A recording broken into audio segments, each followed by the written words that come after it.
Saludamos a la audiencia de la 103.9 que nos acompaña en una nueva edición de Diálogos con Valor, que es el espacio de la Asociación Cristiana de Jóvenes en Radio Plural. Siempre es grato compartir esta media hora de reflexión que nos permite profundizar sobre el tema que hemos elegido. Hoy nos dedicaremos a intentar una mirada sobre el mundo y sus complejidades. No es algo sencillo, tiene muchas aristas y matices, y juegan las ideologías y también los fanatismos. La imperfección del mundo está asegurada y probada. Procurar buscar el virtuosismo sin máculas en algún lugar del planeta es más difícil que hurgar y encontrar sensatez en la mente humana. Lo que no deberíamos hacer como ciudadanos de la aldea global es creer que lo que pasa en Afganistán o en Singapur no va con nosotros, que no nos concierne, ni nos afecta, ni tampoco nos interesa. Es un error si los hay. Claro que debe importarnos por cuanto nos afecta de manera directa o transversal. En el ámbito internacional probablemente es donde la hipocresía encuentra un lugar destacado para mostrarse. Las lealtades son efímeras y priman siempre los intereses nacionales y en algunos casos podrían sumarse los regionales. Nadie regala nada ni nadie resigna nada. Los argentinos en general, incluyendo nuestros gobernantes de turno, suelen confundir las amistosas palmadas en las espaldas y los elogios discursivos con apoyos y comprensiones a nuestros anhelos y problemas. Es un rasgo de candidez y también, por qué no decirlo, de facilismo e inmadurez. Analizando someramente la historia, es cierto que atravesamos un periodo con escasez notoria de líderes globales y podemos invitar a la audiencia a hacer un repaso del espinel y observaremos este infortunio. Hay supuestos líderes, lo pondríamos siempre entre comillas y signos de interrogación, que ejercen el control y el mundo por la fuerza, pero no por la fuerza de su talento, ideas o de su visión, en absoluto. Despuntan algunas potencialidades que todavía deberían mostrar que podrían ser algo más que promesa. Está por verse. Si hoy hubiese que destacar un líder global con mayor reconocimiento, tendríamos que detenernos posiblemente en el Papa Francisco. Lo es desde la perspectiva moral, que sería su campo de acción, pero también lo es desde lo político, lo que demuestra palmariamente las carencias a las que hacíamos antes referencia. Para hablar de estos temas y otros hemos invitado a un muy querido amigo con amplísima experiencia internacional, destacado dirigente de la Asociación Cristiana de Jóvenes y de otras instituciones. Nos referimos al doctor Waldo Villalpando, a quien ya le decíamos, Waldo, gracias por este tiempo, un gusto, sabes, como siempre, poder compartir un momento para reflexionar juntos. Gracias. Muchas gracias, al contrario, el gusto es mío estar acá. Esto es tu casa, además. No estoy de visita, estoy en casa. Es como si hubiésemos hecho este programa en el living de tu casa. Exacto, me saco la corbata, me saco los zapatos y me siento. El mundo de hoy parece un compilado de incertidumbres, ¿no? Y es bastante complejo determinar hacia dónde nos encaminamos. ¿Vos coincidís con esto de la incertidumbre, de que no sabemos muy bien hacia dónde vamos, de que la complejidad?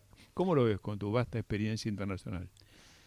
Sí, no es nada original decir que no es simple. El mundo como tal es una red muy amplia de relaciones, convicciones, ideologías, fuerzas sociales, poderes, de tal modo que mantiene una estabilidad muy frágil y en más de una ocasión se rompe, generalmente a través de un grave conflicto, de guerras o una situación de catástrofe humana. Eh, es difícil a veces interpretarlo. Y también hay que recordar que hay hechos imprevisibles que ocurren por más estudiosos y analistas que haya. Yo recuerdo que era representante del ACNUR en Italia durante el periodo del colapso de la Unión Soviética. Por mi posición tenía que tener constantes contactos con los que estaban trabajando en política, en embajadas, en el gobierno. Debo decirlo, y lo digo como testigo, nadie previó la caída del muro de Berlín. Nadie esperaba eso. Podía alguno suponer que a la larga el proceso que había iniciado Gorbachov terminaría en un desmoronamiento del régimen soviético, pero fue totalmente imprevisto. Lo de las Torres Gemelas también. Es decir, además de ser complejo, hay varios imprevistos que claro, no pueden ser... no pueden ser de alguna manera anticipados. Sí. Decime, la irrupción de Trump en el escenario mundial, ¿es solo atribuible a Trump, individuo, o es parte de una política más compleja y más articulada de lo que parece de los Estados Unidos? Es una pregunta con varias respuestas y obviamente depende del punto de vista del que opina. Sí. Por un lado, hay que tener en cuenta que Trump es un presidente que dentro del país tiene controles relativamente fuertes, es decir, sujeto a los poderes de los distintos estados, a la Corte Suprema, al Parlamento, de modo tal que algunas de sus declaraciones más espectaculares no llegarán demasiado lejos. A lo sumo, lo admitido por el Partido Republicano, que está en el poder en este momento.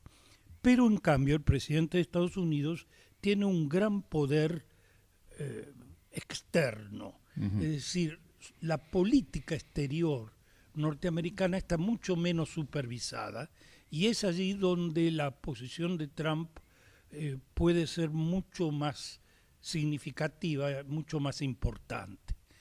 Y en este sentido ya no existe un sistema internacional de control como existe dentro de un país. Es un excelente cuadro, una muy buena definición esta. Tanto la vinculación de lo interno y con lo externo es muy cierto. Ahora, Estados Unidos, desde una conceptualización global, parece en el campo internacional muchas veces más un obstáculo que una solución para los entendimientos a nivel global, ¿no? Ejemplos: traslada la embajada estadounidense en Israel a Jerusalén, una clara agresión o ofensa a los árabes y palestinos. Desacata las cumbres climáticas, se baja del acuerdo nuclear con Irán y seguiría la lista. ¿Cómo evaluás esta actitud así casi unipersonal? En realidad, en buena medida es unipersonal y es cierta. Aquí creo que hay dos elementos que hay que tener en cuenta, o tal vez uno que determina los demás, que no es solamente en Estados Unidos, es la emergencia de un fuertes sentimientos nacionalistas. Los estados tienden a considerar que o bien que son oprimidos por otras fuerzas externas a ellos, o incluso regiones que se consideran explotadas por sus capitales, y nace un fuerte sentimiento nacionalista. En América Latina el nacionalismo es lo que podríamos llamar un nacionalismo de izquierdas. Por eso un nacionalismo de protesta contra poderes hegemónicos y económicos mundiales. En los países más desarrollados el nacionalismo tiene más de egoísmo, de preservación de lo propio, que de generosidad. En el caso de Trump, a mi modo de ver, como un solo paso inicial, es una forma del nacionalismo bastante amplia en esta coyuntura mundial. El eslogan American First. Sí. Primero los americanos, ¿no? Es decir, primero yo y después los demás. Ahora, vos fíjate que al mismo tiempo de que envaina la espada y entra en diálogo con Corea del Norte de manera sorpresiva. Hasta hace poco Corea del Norte era un poco la maldad de alguna manera identificada, y ahora se está previendo una cumbre con el líder norcoreano.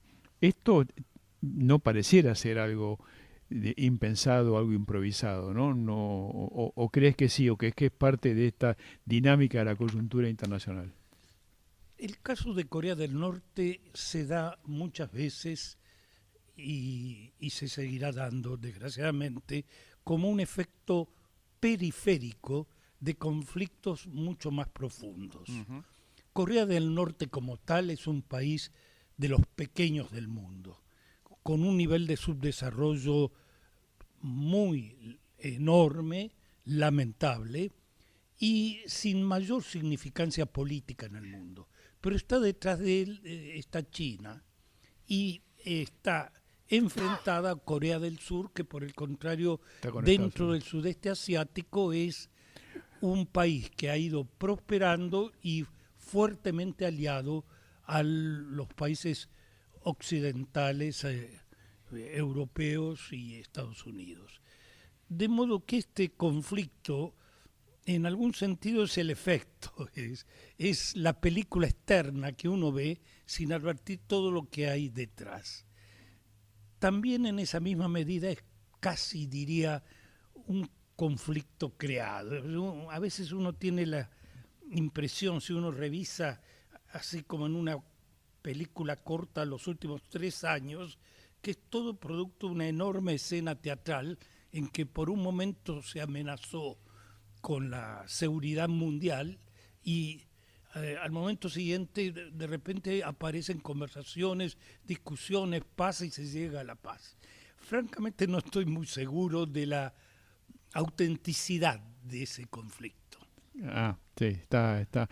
Bueno, eso y tampoco de su origen, ¿no? Que ese, sí, se nutre de la división de las dos Coreas, ¿no? Y en algún sentido reaviva, que es un rasgo también de los últimos años, un viejo conflicto Occidente-Oriente. Claro. Este-oeste. Ahora, pareciera que Europa no confía demasiado en los Estados Unidos, ¿no? Vos cuando ves en particular a Alemania, es un poco que permanentemente la canciller pone a un margen de duda sobre la confiabilidad de Estados Unidos como socio. ¿Esto qué hace? ¿Esto significa que se está reforzando el rol de Alemania en primer lugar y de Francia en segundo en Europa, y que pueden ser un contrapeso de los Estados Unidos? Históricamente Europa ha tenido una relación a veces distante, pero relativamente buena y en algunos casos muy buena con Estados Unidos, llegando a algunos acuerdos muy interesantes, por ejemplo, el que mencionabas hace un momento de la Convención sobre el mantenimiento, protección climática mundial, que fue un momento excelente de buena relación y acuerdo entre los grandes países y otras áreas del mundo que sufren el problema ambiental. Es verdad que Trump, con esta decisión de retirarse, que todavía tiene que ser efectivizada, va a demorar su tiempo, porque la convención tiene tiempos para retirarse, no basta meramente con declararlo, pero este retiro ha afectado las relaciones entre Estados Unidos y Europa. Y la semana pasada la canciller alemana, es decir, la jefa de gobierno del Estado alemán, lo dijo con bastante claridad: no podemos confiar ya en Estados Unidos. Es cierto que esto significa una distancia, un tono de frialdad cada vez mayor en estas relaciones, de ahí a la ruptura o algo mucho mayor todavía falta demasiado tiempo. Y el rol de Macron o el rol de Francia en la figura de Macron es una manera de revitalizar a Francia como potencia. Alemania y Francia son dos países líderes de lo que llamamos la Unión Europea. Sí. Principalmente Alemania, que lo ha sido tradicionalmente, con una canciller, Angela Merkel, que a veces, yo lo digo en broma, debiera ser la reina de Europa, porque ha tenido una enorme solidez y al mismo tiempo una gran sensibilidad política y hasta humanitaria en la resolución de las crisis en los últimos años. Y Francia ha estado al lado de Alemania y las dos constituyen un buen trabajo, trabajan muy bien en común, una suerte de pareja Suárez-Messi en el Barcelona. Se entienden bastante bien y los cambios de gobierno en Francia han mantenido indemne esta buena esa relación, ¿no? Sí. Recordamos a la audiencia que estamos dialogando con el doctor Waldo Villalpando, tratando de abordar temáticas en el ámbito internacional. El Reino Unido es una especie de rompecabezas, ¿no? Luego de la decisión de abandonar la Unión Europea, puede ser considerado, como lo hacen muchos, un error que puede poner en riesgo el rol protagónico del Reino Unido después del Brexit. La cuestión del Brexit es un ejemplo más del moderno o el nacionalismo emergente que he señalado anteriormente. En este sentido, Inglaterra desconfía del resto de Europa y cree ser en algún sentido perdedora en la relación económica y social con Europa. El Brexit significa una separación producto de una coyuntura casi emocional en Inglaterra que nadie esperaba, también fue una sorpresa total ante todas las encuestas. Especialmente para Cameron, hasta ¿no? el día anterior. Especialmente, sí, sí, es claro. Cameron tuvo que renunciar inmediatamente. El Brexit es una expresión también del nacionalismo que yo señalo, que finalmente termina en una desconfianza del multilateralismo. Es decir, este mundo lo arreglamos todos juntos o cada uno arregla su propio problema, cada uno barre su casa y que el vecino barra la suya. La emergencia del nacionalismo hace decaer, y para mi modo de ver es negativo, el multilateralismo, sí, ¿no? Que es fundamental. Sí. Un párrafo sobre España, Cataluña. Vos viviste en España, Sí. conocés. ¿Cómo termina esto? Todo el mundo sabe cómo empieza, pero no sabe cómo termina. ¿Cuál es tu mirada acerca de este proceso? Yo soy parte de ese mundo que no sabe cómo termina. Somos claro. dos. He vivido, sí, en España, he trabajado en España, he conocido de un modo muy directo tanto las autoridades políticas españolas en la época como de Cataluña en particular. Yo estuve en España durante los años 90 y ya me sorprendió cuando llegué de la fuerza de la catalanidad, o como se diga, pero que abarcaba algo así como un 20-25% de la población de Cataluña. En estos últimos años, y debido a varios factores, la emergencia nacionalista, la crisis económica europea a partir del 2008, los problemas de corrupción dentro del gobierno español y probablemente algunas fallas de diálogo entre Cataluña y el Reino de España, este proceso ha hecho que cerca de un 45, se acerca al 50% de los catalanes, piense que si viven solos, separados de España, es mejor para la región. En algún sentido, en una visión muy simplista tendrían razón, porque Cataluña es probablemente la región más próspera dentro de España, al lado de las fronteras con el resto de Europa, con un puerto magnífico, unas playas muy buenas, un centro turístico que es incluso el mayor de España, un comercio muy activo, favorecido por su posición geográfica y una tierra fecunda. Es cierto, Cataluña es una tierra próspera. A partir de eso, más la suma de este deterioro de los últimos años, más, y esto es muy importante, el hecho que la educación en España está confiado a las regiones ha hecho que la enseñanza escolar primaria y secundaria en Cataluña tenga un acento fuertemente catalán, sí, antes que español. Claro. Entonces uno poco a poco se va educando una generación, como por ejemplo mi generación y en general la nuestra, que no tiene la menor duda que las Islas Malvinas son argentinas. Esto es casi una instrucción indiscutible. Sí. Del mismo modo, esta educación ha justificado esta acción separatista de Cataluña. ¿Cómo terminará?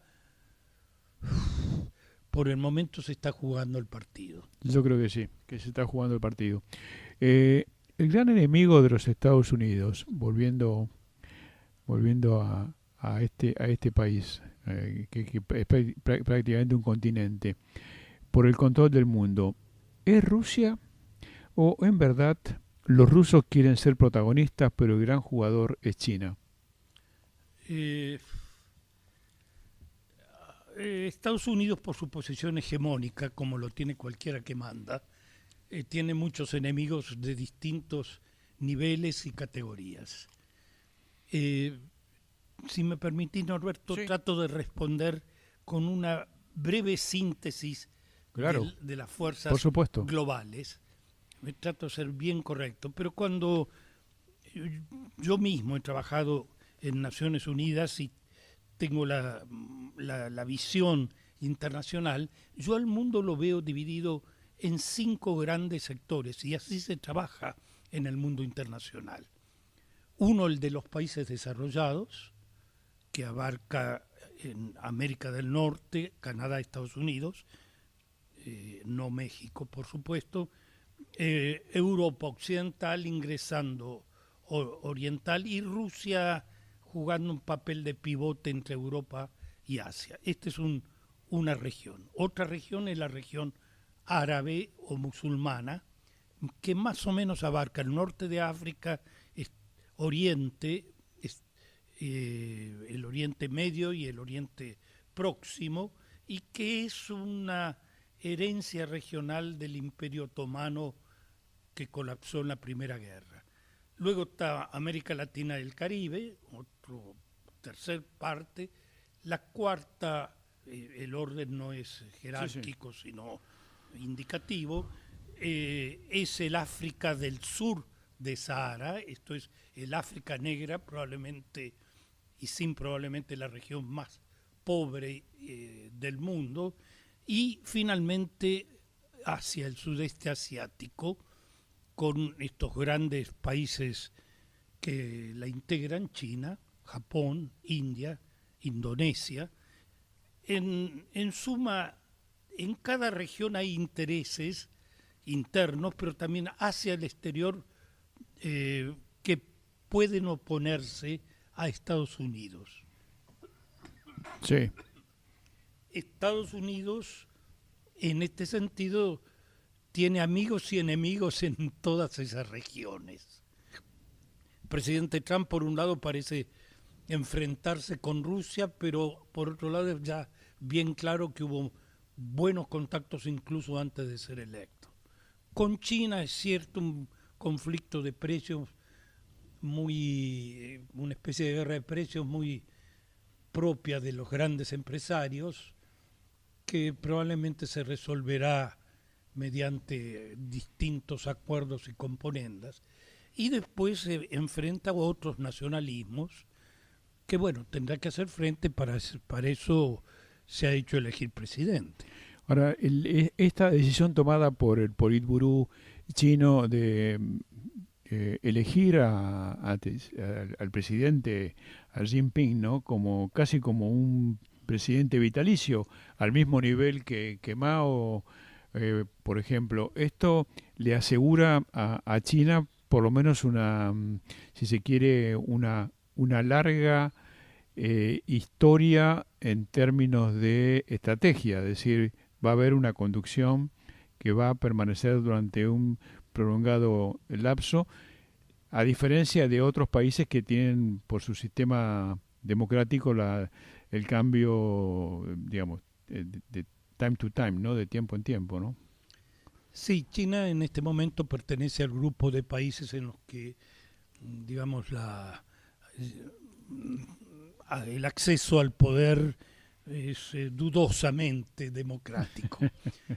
Pero, por otro lado, hay que reconocer, China es más que un país, es casi un continente. Sí, claro. Tiene grupos étnicos, se hablan cerca de 1000 idiomas distintos dentro del país, distintas culturas, enorme desde todo punto de vista y con la población mayor del mundo. Si no tiene un gobierno relativamente concentrado y fuerte, China puede explotar, y eso sería todavía mucho peor.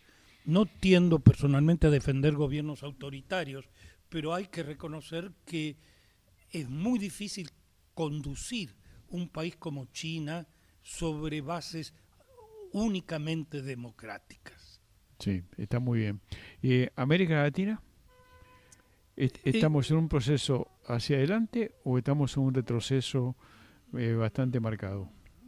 Uno quisiera creer que va mejorando y en algunos sentidos ha mejorado lentamente, muy lentamente, pero ha ido mejorando.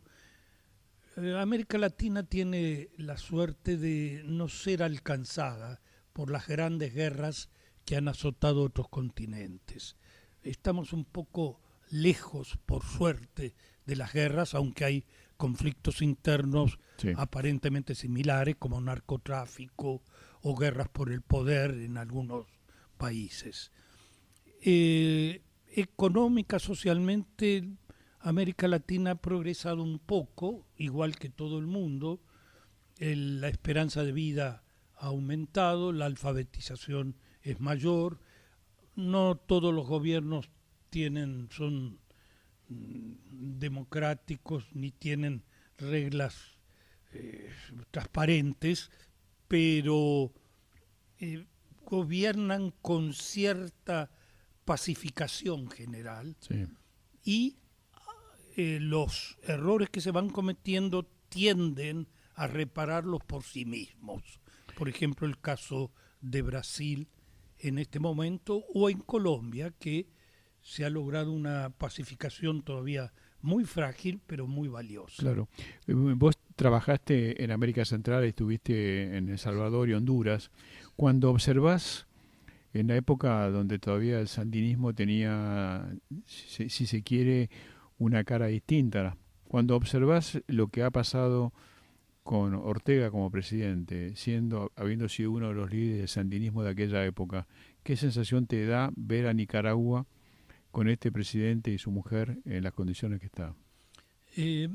Cuando yo estuve en las décadas del 80 en América Central, especialmente en Honduras, pero conocí a toda América Central, incluso a Daniel Ortega, que ya era el presidente de la entonces gobierno sandinista.